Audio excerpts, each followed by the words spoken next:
Hello friends, I am Arpit and I'm here with today's analysis.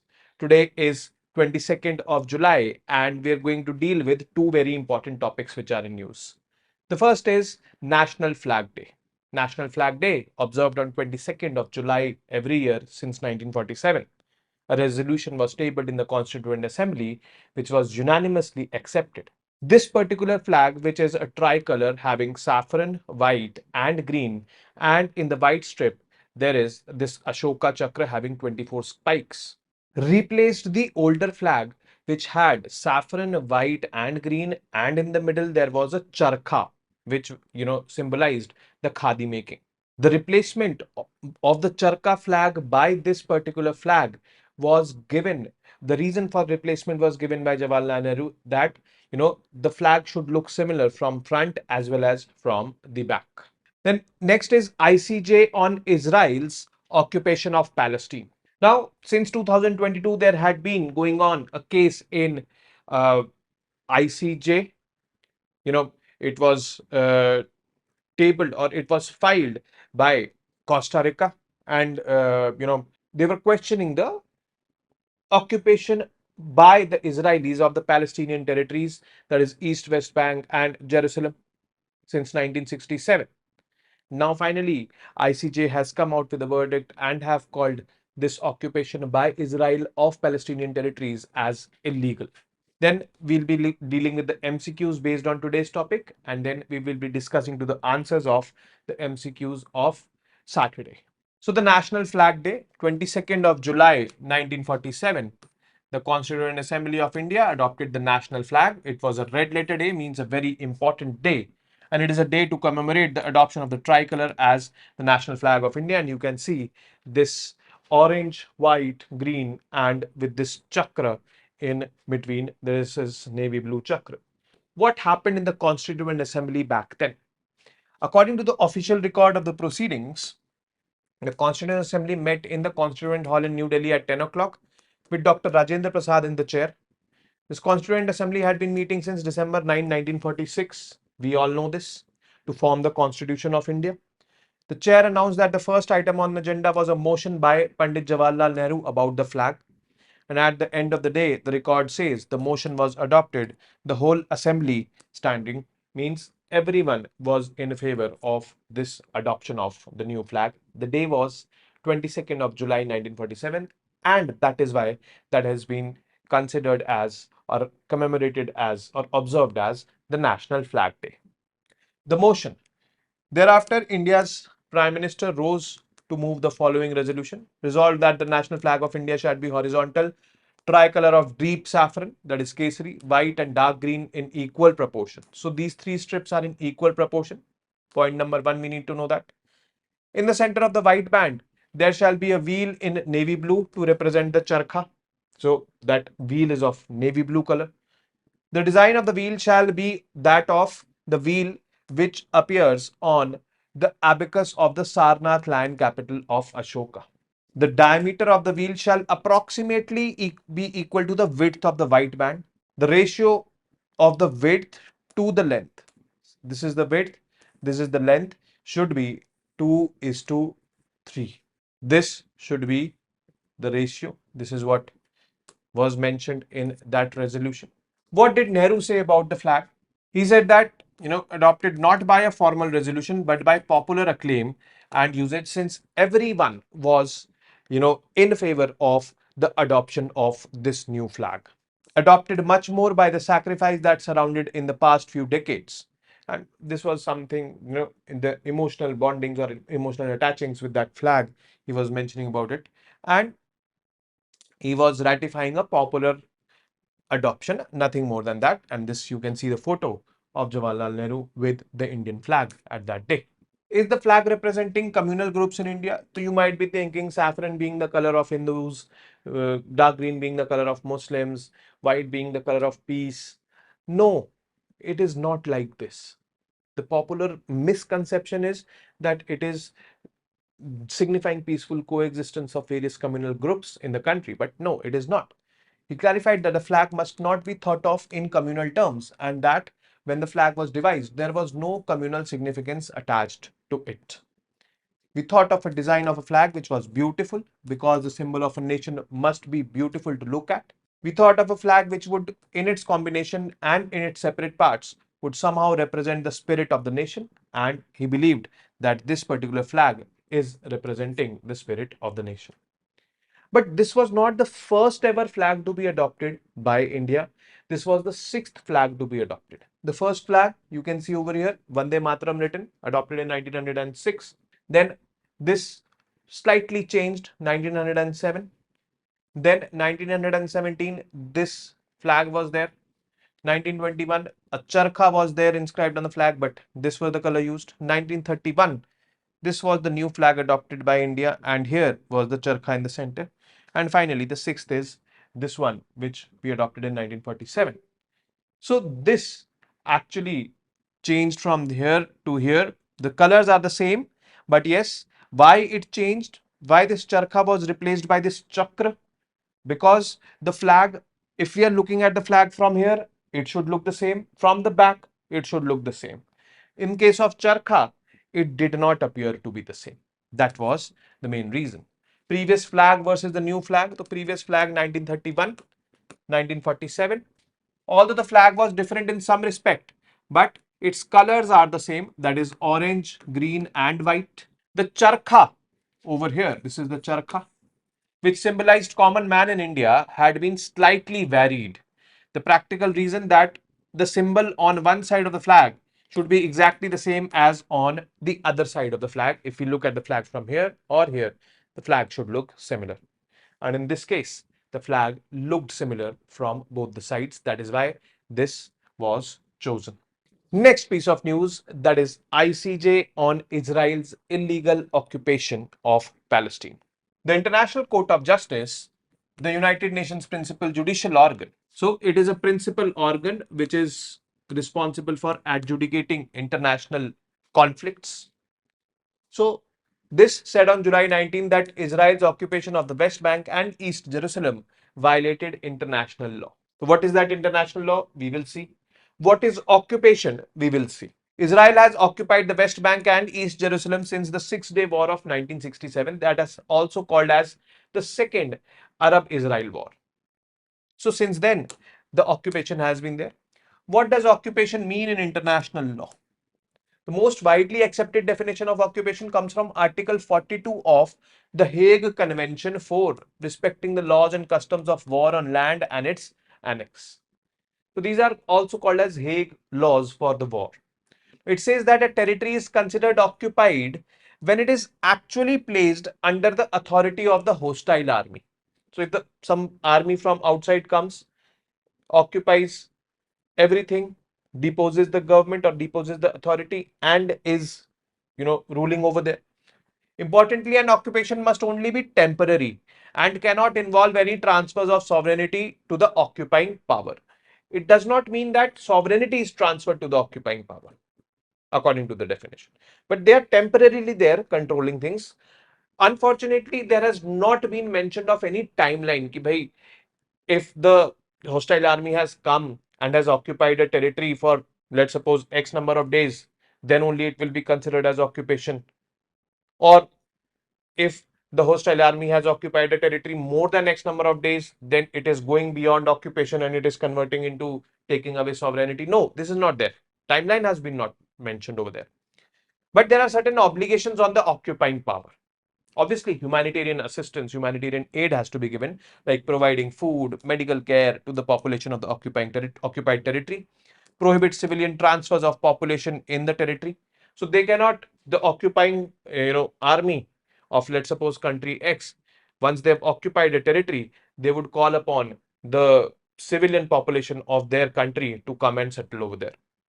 The use of threat of force, this should not be there. So if these things are there, then it will be called as occupation.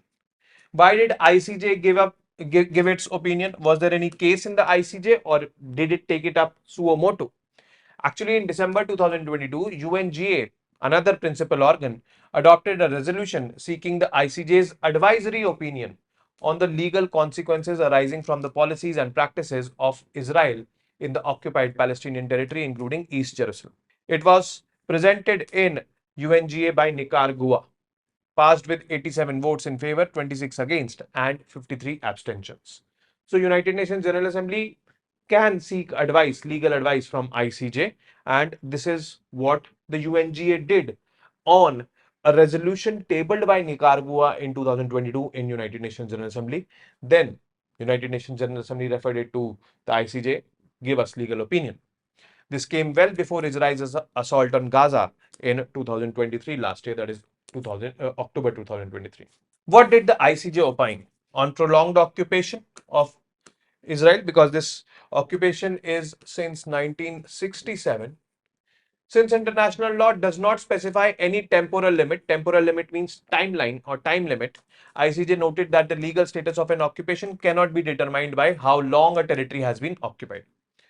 What does affect the legality of the said occupation? The court said is the occupying powers, policies and practices and the manner in which they are implemented and applied on the ground. And that is illegal on Israel's part. This is what the court said. On settlement policies. Now, since 1967, when those territories were occupied, the Israeli government has launched multiple settlement policies for its civilians over there in the occupied territories, which obviously is illegal according to that Hague Convention or Hague law. The first Israeli practice that the court examined was its policy of settlement in the West Bank and East Jerusalem. It offered cheap housing to its citizens and other, I would say, lures to its citizens, which attracted the citizens, the civilian population, to go and settle over there in the occupied territories. The settlement policy and Israeli military measures have pushed Palestinians to leave parts of occupied territories against their will. This violates Article 49 of the Fourth Geneva Convention, which provides that occupying power shall not deport or transfer parts of its own civilian population into the territory it occupies. So it is violating that.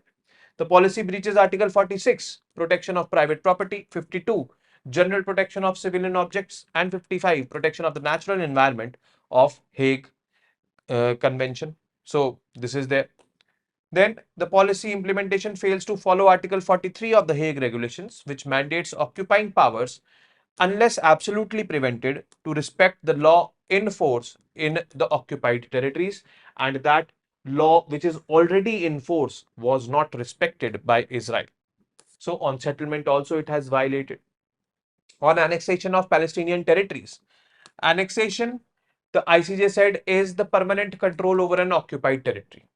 So the way Israel is behaving in occupied territories is kind of annexation only because it has been passing various laws for, that particular territory. Like the court found that Israel's policies and practices in the West Bank and East Jerusalem are designed to remain in place indefinitely and to create irreversible effects on the ground. So their policies are kind of permanent over there, and they're going to create irreversible effects, means those kind of effects which cannot be reversed. Apart from maintenance and expansion of the settlements, these include exploitation of Palestine's natural resources, proclamation of Jerusalem as Israel's capital. Jerusalem is had to be an international zone according to the UN plan of 1947, and the application of Israeli domestic law in East Jerusalem.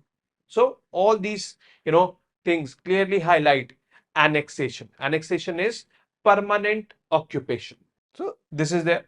According to ICJ, this is contrary to the prohibition of the use of force in international relations. So Israel is using force over there. On discriminatory legislation, it is well known that Israel has been passing laws for that occupied territory, and those laws are discriminatory in nature for the Palestinians, favoring the Israelis. So discrimination is being done on the basis of caste, race, like this. So broad array of legislation has been implemented that treat Palestinians differently.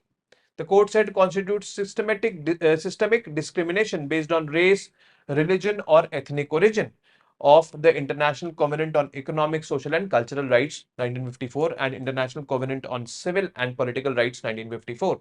So according to these international laws, passing of such legislation which is discriminatory in nature in an occupied territory is obviously illegal.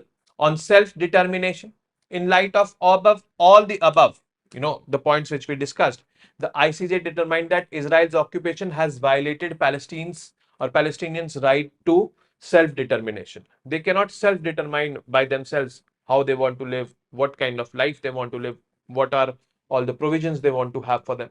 So that right of the Palestinians was violated by the Israelis in the occupied territories. On the future course of action, ICJ said that Israel is under obligation to immediately end its illegal occupation, cease new settlement activities, and evacuate settlers from the occupied territories and make reparations to all affected people for damage caused. The big question is, will Israel do that, especially at a time when war is going on? The court said other states should not recognize the occupied territories as part of Israel. So other states means other countries like India and all over the world, the countries, not only India, but taking an example of India, and refrain from providing aid or assistance to Israel in maintaining this occupation. So a landmark judgment by ICJ with respect to occupied territories in Palestine by Israel since 1967.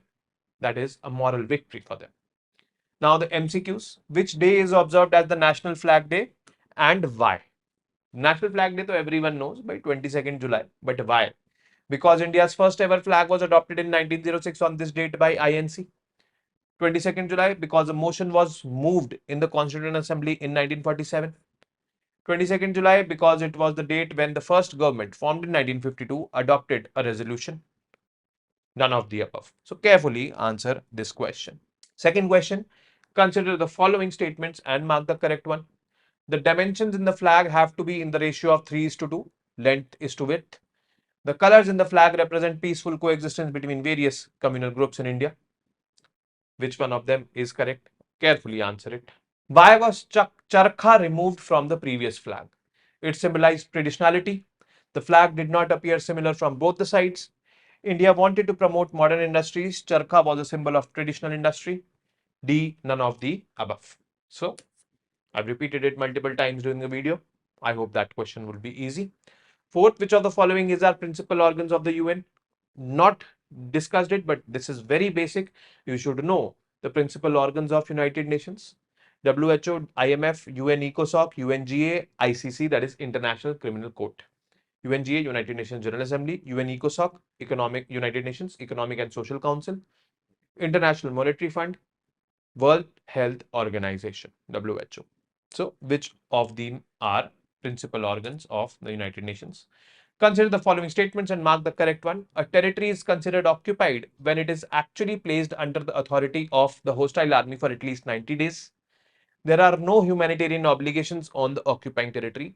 Which of these statements are true? So these are the 5 questions of today.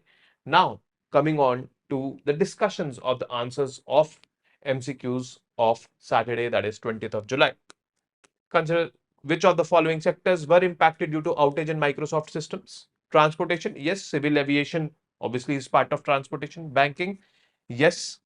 Defense, no such news of defense. So only 1 and 2 are the correct answers or a correct option for this particular question. Recently, a term Azure was in news. It refers to which of the following? Microsoft cybersecurity tool? No. Microsoft's latest version of its operating system? No. Microsoft's cloud computing platform is the correct answer for Azure. Factual question and nothing to explain in this. But yes, this should be taken care of. Falcon, a globally known cybersecurity tool, is owned by which company? So, this company is CrowdStrike, which has been embedded in the Microsoft's Azure system. So, C is going to be the correct option for this particular question. Fourth, consider the following statements and mark the correct one. India increased its energy imports from USA from 2016 to 2020. Yes, this was the Trump time, Trump era, and during Trump era, those kind of hydrocarbon companies, India gained a lot of, I would say, uh, oil from them. So this statement is correct. Green energy transition has paced up in USA from 2020 to 2024. Yes, this was the Joe Biden era where the energy transition happened. So this statement is correct. This statement is correct. Both 1 and 2 are correct and C is the correct answer for this particular question. Now, with this, we have come to an end of today's session. I was in a different avatar today. The background has changed. But yes, I hope this impacts the visibility in a positive way for you guys. And with this, I would want to end today's session. I will be seeing you tomorrow now with more such informative news pieces. Till then, you guys very well know what to do. Keep studying, keep reading, keep writing, keep watching the videos, and most importantly, keep revising. Namaste, Jai Hind.